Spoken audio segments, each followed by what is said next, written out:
Research shows that nearly half of men and women in America have experienced psychological aggression from a partner. This includes verbal threats and controlling behavior, which is often labeled as a toxic relationship. One of the most common questions regarding toxic or abusive relationships is why don't they just leave? Well, Jaime Mahler, a licensed psychotherapist, says most people who ask aren't looking at the full picture. I tell people be very careful about the people in your life that take you out of context. And what I mean by that is they're taking you and putting you in this like fluffy world where you can just make a decision and there's no implications of those decisions. And I usually go pretty hard when I describe this to people because I don't like to mince my words. Mainly the difficulty is safety.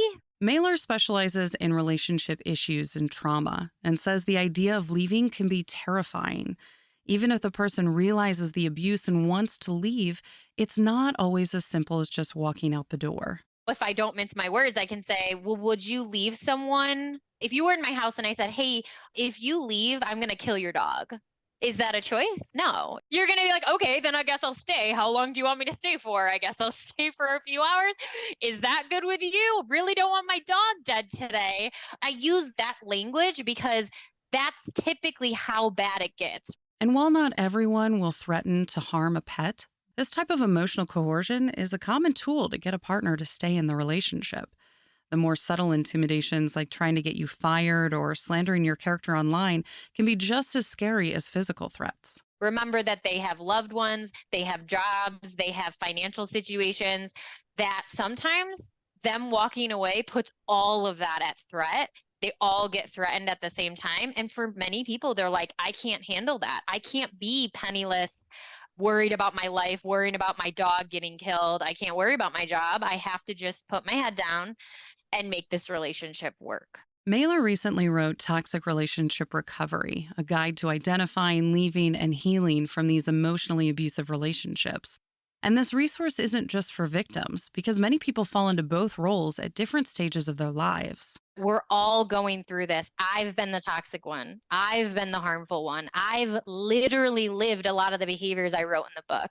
And I say, first of all, start with compassion. Realize that a lot of those behaviors were trauma informed, they were protective, they were sometimes visceral defaults that we felt were the right decision in the moment, and ultimately it hurt people. Additionally, many people don't realize the situation is unhealthy until they have the time and space to reflect back on that period of their life. Toxicity isn't always a conscious choice. In fact, Mailer says it's often the product of one or both partners being emotionally unskilled, meaning they only have the most basic coping strategies to use when faced with adversity. This behavior often escalates a simple difference of opinions into a full-on attack. And if you're on the receiving end, you'll notice that as the person gets defensive, they'll deflect any responsibility and put all the blame onto you. It's almost what I call almost like reptilian defense mechanisms. Like they're so survival based where like you're just panicking and you're going at your bare bones and you're like, I don't have any skills, but whatever bare bones skills I have, I'm going to use. This type of behavior can be easily overlooked. In fact, you might start adjusting your preferences to avoid future backlash. And though you may think that it's a compromise, it's really just ignoring the warning signs. Mailer says if we're aware of the yellow flags early in our relationships, we can get out before it gets worse. So a few of them would be being really, really threatened by other people. And I don't just mean other, if this is your boyfriend and they're threatened by other men. I'm talking about if you have a really close relationship with a friend that's a woman, like I'm a woman, right? So I'm sitting there and I'm talking to my best friend. We're really, really close. My new partner sees that and goes, why do you need to talk to her every day? I'm like, because she's my best friend. Like, I love her. Like, are you upset about that? Well, that hour that you're talking to your best friend, you could have been talking to me. Why are you choosing her over me? This behavior is often ignored and instead thought of as sweet. Your partner is jealous because they want to spend more time with you. What's wrong with that? Many people I work with where they're like, no, but like, doesn't that mean that they like love me more? Right? Like my past partner didn't really seem to have an opinion on if I hung out with like my friends, or like if I hung out with maybe a person that I'm attracted, like a gender that I'm attracted to, like another guy, like do I have a guy friend, right? And so people who have that almost like yearning to be possessed, like they're like, I want you to want me so badly, right? Well, when you enter into a harmful dynamic and that person goes, I do want you badly. And the reason I want you so badly is because I want to control every aspect of your life. That's an easy oversight, right? Part of why this red flag is so easily ignored is because wanting to be wanted by someone is completely normal. Most of us want to be given someone's undivided attention and we want to be noticed. However, it becomes problematic when it escalates into an obsessive and controlling relationship. Mahler says it usually takes people 3 to 6 months after the relationship ends to truly realize how toxic the situation was. Many people will go, how did I not see it was so bad? How did I not see it? You might be talking to your bestie, they might be telling you about another story, and you're like, I mean, honey, I did see it and I did say things and I loved you. That's why I said some of those things. And some of those times that I said stuff, you got angry. You got really angry at me that I told you I'm seeing problematic things, right? So, first of all, the first thing I would say is be compassionate to yourself because we aren't all going to see it. And sometimes it is going to take you 3 to 6 months, maybe longer, to actually see the pattern. She compares it to having an object right in front of your eyes. Even though it's right there, it's too close to tell what you're looking at. You need that space to take a few steps back and see the full picture, which is why Mailer advocates so much for people who are healing from toxic relationships to give themselves grace. I tell people a lot of this is your own recognition of harmful behaviors, normalizing versus something that is not normal. It is not okay to be treated poorly every day. It's not okay for your partner to tolerate you. Nobody deserves to be tolerated. This recognition of self worth is one of the first steps towards healing. That moment when you go, I deserve to be respected, typically that's a shift for many people where they go, every day, every day I'm beaten down. Every day emotionally, I'm treated like trash. And I don't deserve to be treated like trash. And maybe when you were younger and you were treated poorly, you were going, yeah, par for the course, guys. That's how I get treated. I don't know. I don't know what you guys think. Like, my partner treats me like that. My parents treat me like that. Any boss I've ever had treats me like trash. So why would I expect anything different? And typically, the biggest pivot that happens with the people that are doing this recovery work is when they go and they wake up and they go, you know what? That's not acceptable anymore.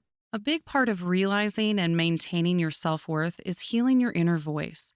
Mailer says the trauma that can come from toxic relationships can completely tear you down and make that little voice in your head start saying nasty things. Let's say you've been in a relationship for 10 years, and that entire time your partner was chipping away year by year. Your partner was like, why are you wearing that to the gym? Why are you cutting your hair that short? And literally, inch by inch, the partner was doing those little jabs, trying to get you to force yourself into a existence that wasn't aligning with how you naturally show up. So, over time, you make adjustments to your style, personality, and even outside relationships to conform to what your partner prefers. And the longer this relationship lasts, the more you lose your authentic self. So when people get out, they look at me and they go, I don't know where to start because every time I feel like I want to cut my hair short, there's a voice inside of me that says, you're going to be the ugliest person in the room. That's the trauma behind the inner voice. I go, that's not your voice. You're not ugly. And it doesn't matter if you have no hair or all the hair. You are allowed to express yourself. But after spending so much time letting others dictate how you view yourself, Mailer says many people's inner voice gets lost under everyone else's opinions. We don't know where to start. And rightfully so. Let's be compassionate to that person. Yeah, rightfully so.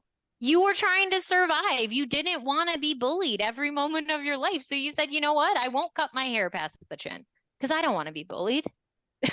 None of us want to be bullied, right? So many people go, I'll just take one for the team and just not cut my hair that short, I guess. It's not that big of a deal. Okay, but now every little thing starts getting beaten out of you. And that's how you don't recognize your own voice. And even after getting out of a toxic romantic relationship, it's easy to let friends or family members take over that role. Mahler says that ending this cycle doesn't mean isolating yourself, but it is necessary to take time alone.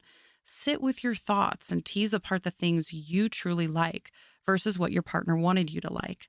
How do you want to dress? Who do you want to hang out with? What TV shows do you like? Let's start there and start cultivating and nourishing that voice, because when we nourish the external, we become the external. We don't want to do that. We want to be our own self. And when you can be radically honest with yourself, the healing can really start permeating your psyche. It can really go deep, because you're saying the only way I'm ever going to break the cycle is to say, first of all, this is not normal. And second of all, I deserve to have relationships that are healthy, including I deserve to be in a healthy relationship with myself. Mahler's book, Toxic Relationship Recovery, is available for pre-order wherever books are sold. You can find more information about Jaime Mahler and all of our guests on our website, radiohealthjournal.org. Our writer-producer is Kristen Farah. Our executive producer is Amira Zaveri. I'm Elizabeth Westfield.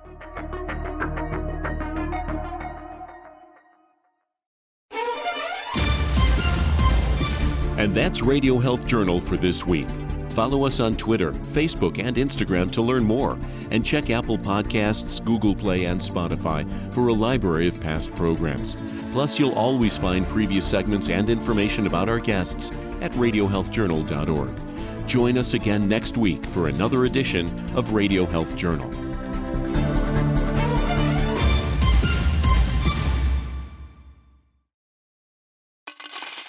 Do you hear that?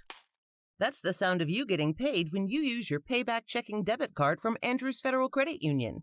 That's right. Every time you use your debit card to make a purchase over $5, you earn 5 cents cash back. That adds up fast. Open your account at Andrews Federal and start earning more today.